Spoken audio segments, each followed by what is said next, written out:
SMK Islamic Center yang tadinya memang sudah jadi korban likuifaksi di Petobo. Nah, kita masih akan ngobrol-ngobrol lagi dengan beliau. Saya kebetulan sambil pegang buku Bapak nih Pak. Ini kan buku ini kita mungkin boleh ceritakan sedikit terkait dengan membumikan sholawat di Sulawesi Tengah, Serambi Haramain ini Pak. Ini kan agak menarik nih judulnya. Santri mengabdi menuju Sulawesi Tengah, Serambi Haramain. Itu harapannya apa sih Pak di situ tuh sampai akhirnya Bapak membuat judul seperti ini? Ya, saya berharap bahwa Sulawesi Tengah ini kan memiliki keistimewaan tersendiri. Di antara keistimewaan profesi lain, di antaranya adalah kita pernah datang seorang ulama yang bernama Imam Sya'ban tahun 705 Masehi di Banggai Kepulauan. Nah, jadi kalau mau melihat hal itu berarti kita termasuk Islam tertua di Nusantara. Sehingga wajarlah kalau disebut kita Serambi Haramain, Serambi Mekah dan Madinah. Kemudian kemajemukan kita, jadi kita di sini di Sulawesi Tengah ada mayoritas Muslim, kemudian ada agama yang lain, tapi hidup berdampingan cukup bagus. Seperti kehidupan di Madinah.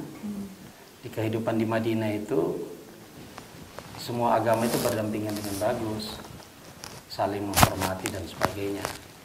Nah, saya berharap Sulawesi Tengah ini, siapapun pemerintahannya ke depan, harus mendorong hal itu menjadi Serambi Haramain, Serambi Mekah dan Madinah. Mekah dan Madinah artinya tidak ada hal yang membuat kegaduhan. Jadi kita berharap Sulawesi Tengah seperti itu. Harapannya seperti itu. Ya. Kemudian untuk membumikan sholawat ini Pak, seperti apa? Saya kan sebagai Ketua Umum Pengurus Besar Persaudaraan Indonesia Berzikir, seluruh Indonesia. Berzikir, betul. Tentu saya hanya mampu di mana yang bisa saya jangkau. Maka karena saya ini dulu anak santri, pernah mondok di Pondok Pesantren Darul di Malang, Jawa Timur. Dan saya juga pernah belajar dengan seorang ulama yang fotonya ini ya. Jadi beliau sudah mewasiatkan kepada saya supaya ketika nanti kamu nak jadi tokoh nasional, maka sebarkanlah salawat yang pernah kamu dapat dari saya, terutama di wilayahmu. Di wilayahmu, karena wilayah kita ini kan berada di Palu Koro, garis Palu Koro, yang suatu saat kita tidak tahu kapan dia bergoyang, kapan dia mengakibatkan tsunami, likuifaksi atau gempa bumi. Tapi kalau kita berada di bumi Sulawesi Tengah ini, seperti keberadaan kita dengan Nabi Allah Ibrahim ketika dia dibakar, api tidak terasa panas, justru dingin. Maksudnya adalah kalau kita masyarakat di Sulawesi Tengah ini, apapun agama kita, kita membesarkan nama Allah di dalam diri kita di atas bumi Sulawesi Tengah ini, insya Allah Palu Koro itu akan menjadi rahmat bagi kita. Saya tempat mendengar bahwa tanah yang sempat kita lihat tadi, yang 50 hektar itu kabarnya ini sebenarnya cukup lama sih Pak, sekitar 30-an tahun yang lalu, sekitar tahun 1989 itu kabarnya ada konflik di sana hingga terjadi pertumpahan darah. Itu benar Pak? Memang, apa yang sebenarnya terjadi? Jadi kawasan itu dulu secara administratif itu tidak jelas dikuasai oleh desa yang mana, sehingga diperebutkanlah oleh beberapa desa. Jadi pada saat itu, penduduk perebutan desa, kawasan, sehingga sampai pertumpahan darah. Nah, pada saat itu almarhum Bapak Jaja Lama I, cucu dari Puela Sadini Mangirante, menunjuk ayah saya untuk menempati sekitar 5.000 isi, setengah hektar diberi, karena ayah saya ini cukup dekat dengan seluruh masyarakat yang ada di lingkungan itu. Tapi hubungan ayah Bapak dengan... Ayah saya dengan Jaja Lama I ini, itu hubungannya itu dari Puela Sadindi. Puela Sadindi Mangirante ini adalah guru pertama ayah saya. Guru pertama? Iya, guru pertama ayah saya. Puela Sadindi ini seorang tokoh yang lahir di Enu 1828, kemudian wafat 1958. Iya, 1958. Ya, gitu. Jadi itu guru ayah saya pertama. Setelah ayah saya belajar dengan Puela Sadini Mangirante, beliau belajar dengan guru tua, Said Idrus bin Salim Al-Jufri. Betul. Kalau misalnya saya mau secara pribadi dari hati seorang Bapak Dr. Muhammad J. Wartabone SOCS HMHI, perjuangan ini memang mungkin masih panjang ke depan Pak ya, apalagi kalau kemarin Bapak sempat berpikir bahwa ini sepertinya saya sudah survive, sudah selesai semuanya di Petobo, sudah berjalan, tapi ternyata harus ada bencana, likuifaksi, ujian lagi untuk Bapak begitu. Artinya perjalanan ini memang masih panjang begitu. Mimpi dari Bapak itu sebenarnya seperti apa Pak? Kalau bisa digambarkan, maunya Bapak itu seperti apa Sulawesi Tengah ini secara pribadi? Ya, kalau berkaitan dengan tugas saya saat ini, saya kan pengawasan terhadap pelaksanaan undang-undang. Jadi tugas saya ini saat ini memberikan saran kepada Bapak Gubernur, kepada DPRD, kepada kepala daerah, bupati, atau wali kota. Di antaranya adalah Sulawesi Tengah ini harus kita dorong tumbuhnya pesantren menjamur di seluruh kabupaten. Karena sudah 57 tahun Sulawesi Tengah ini berdiri, kita bisa lihat ternyata pesantren hanya 100.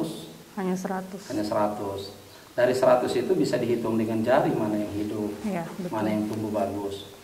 Maka di sini dibutuhkan peran seorang gubernur atau bupati yang bisa membantu pondok pesantren itu melalui dana hibah.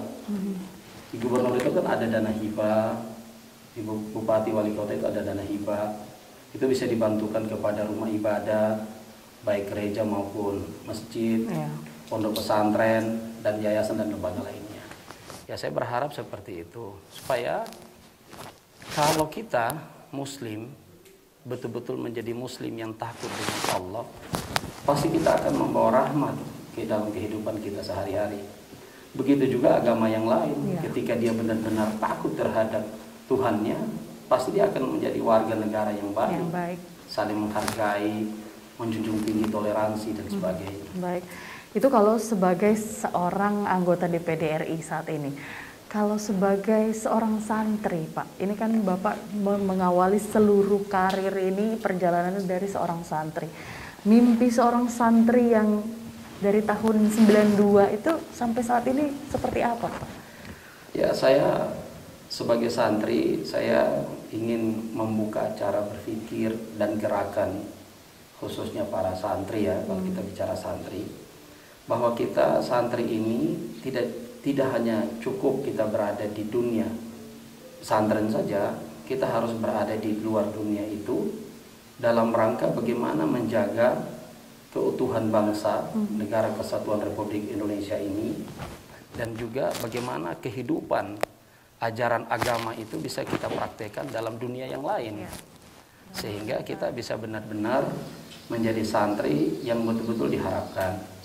Karena santri itu, orang menjadi santri tidak semuanya akan menjadi kiai atau menjadi ulama. Kiai dan ulama itu kan pilihan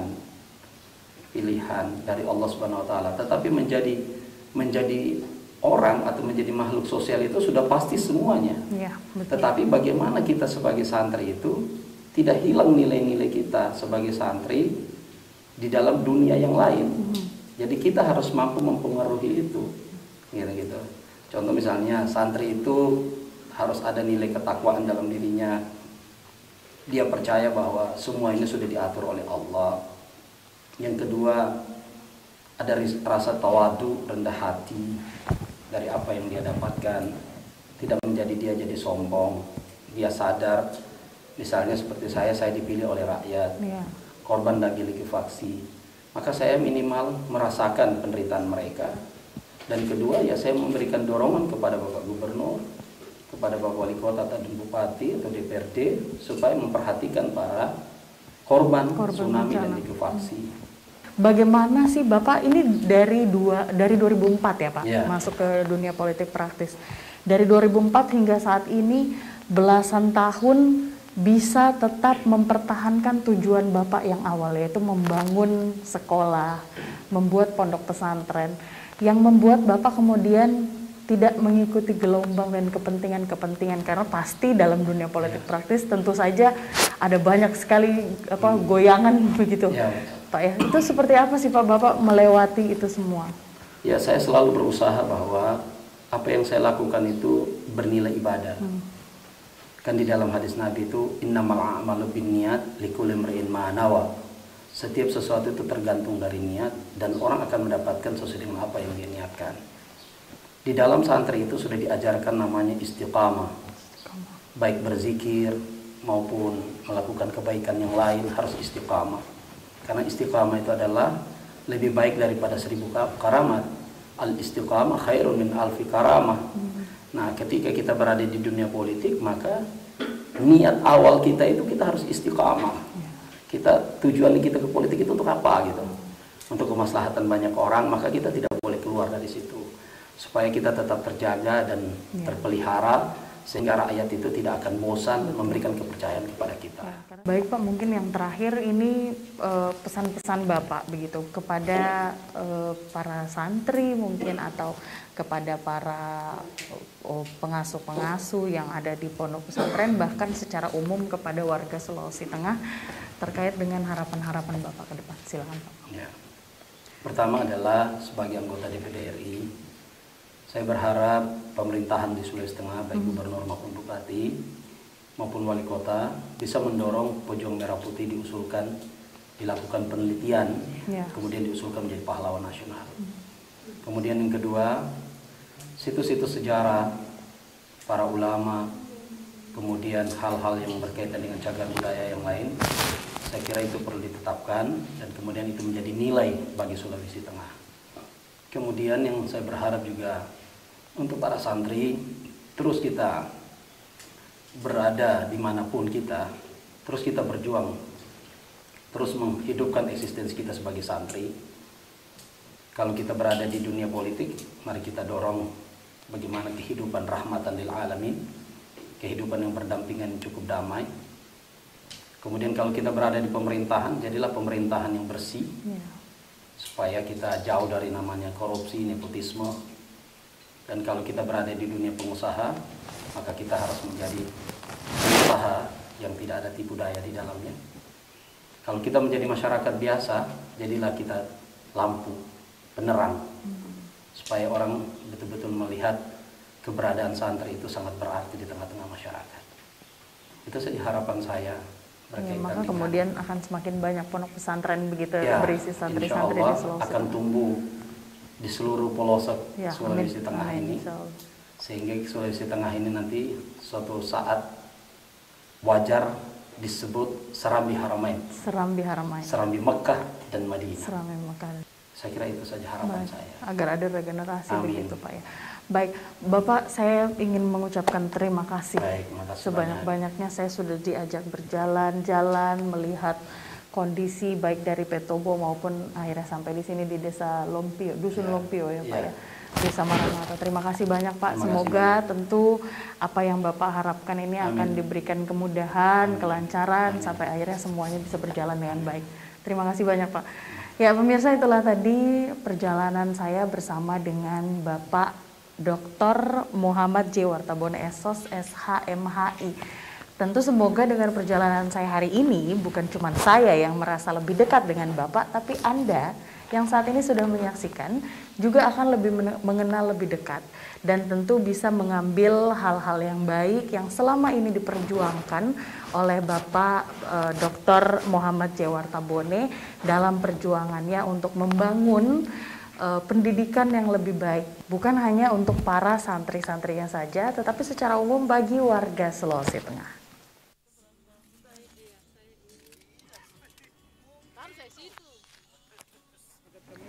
Ya pemirsa, hari ini kita belajar dari sosok seorang Muhammad J. Wartabone bahwa apapun tujuan hidup kita selama mengandung nilai kebaikan, maka cara apapun yang akan kita lewati dan akan kita tempuh untuk menuju ke tujuan tersebut, insya Allah akan selalu diberikan kebaikan, selalu diberikan kemudahan dan kelancaran dalam perjalanannya. Semoga dalam perjalanan saya hari ini bersama dengan Muhammad J. Wartabone juga dapat memberikan inspirasi bagi Anda yang memiliki tujuan hidup yang tentu mengandung nilai kebaikan. Bukan cuma untuk diri kita sendiri, tapi juga untuk orang-orang di sekitar kita. Terima kasih pemirsa untuk Anda yang sudah menyaksikan program Lebih Dekat kali ini. Sampai berjumpa di episode lainnya. Saya Lunggi Giarinsa, sampai jumpa.